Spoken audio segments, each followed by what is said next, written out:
Not all of the 16-bit superhero games that I'm going to look at are going to be winners. Case in point, Batman for the Sega Genesis, which I know is going to shock a lot of you out there, because I know that this game has tons of fans.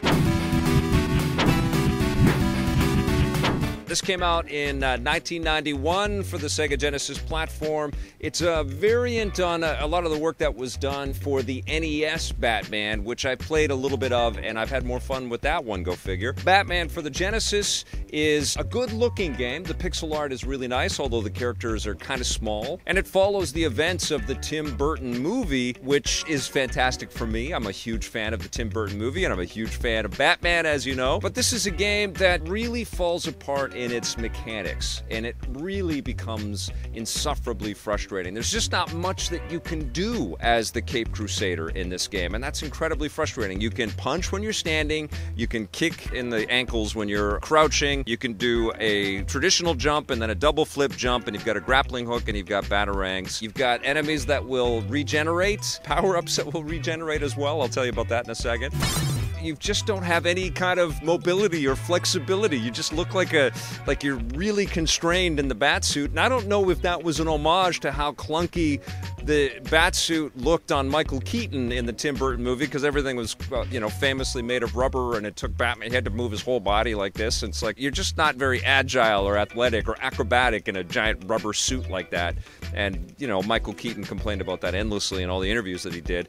And I don't know if the game makers are saying, well, he doesn't look like he can move in the movie, so let's not make him move in the video game. But that's what it felt like. I felt like I was constantly constrained and constantly dying from cheap hits or missing a jump, because the controls are just excruciating. They expect such precision from you, and there's just cheap timing, cheap auto regeneration of bad guys popping in from the corner that are going to shoot at you sometimes, or throw giant axes at you, or blow fire on you, and there you are. You're trying to punch your way and jump and missing things, and I was swearing like crazy. I was just not enjoying this game. And I've reviewed this before. This was one of the games that I wanted to look at when Marissa and Scott and I were looking at cartridges a few years ago, and we reviewed it. I didn't like it then. And I thought, okay, well, now I've got the Mega SG. I'm doing 16-bit superhero games because I'm diving into my collection to see how these things stand up, but I'm reviewing them as if I'm playing them today. I'm not reviewing them, like I'm a kid that just raced home with the cartridge and I love Batman. Oh my God, I got a Batman game. Because I would have been a little more forgiving back then. But now it's like there are way more enjoyable Batman experiences. For the most part, it's a brawler, but at least there is some verticality in there. I like the cut sequences that they've added in there. They've got rudimentary animation, but they adhere to the plot of the Batman movie. You drop the Joker in acid. The animations are okay, and the backgrounds actually are what stands out here, especially when you're in the vehicle levels and you're racing in the Batmobile or flying in the Batwing, and you've got all of this cool scrolling art in the background. Looks really good. I also like all the different enemy vehicle types that are going to come out after you, like the floating Joker balloons and stuff.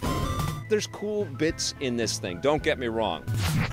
I did find a loop that made playing the game a little bit easier for me. There is, on the third, actually I'm not going to tell you where, but there's an area within the game where you can ride up inside of these spiky elevator type things, and you can ride up a little bit and then jump down and pick up an extra life. And you can keep doing that because the extra life, the little Batman icon, keeps popping up. You just have to ride up a little bit and then... So I totally cheated the system and gave myself tons of extra lives, which made it a little bit less frustrating, but it was frustrating to even get the extra lives because I kept jumping into the spikes and it was just clumsy. And the music is also weird. It's not that it's bad music, it's kind of cool, funky chiptune type music.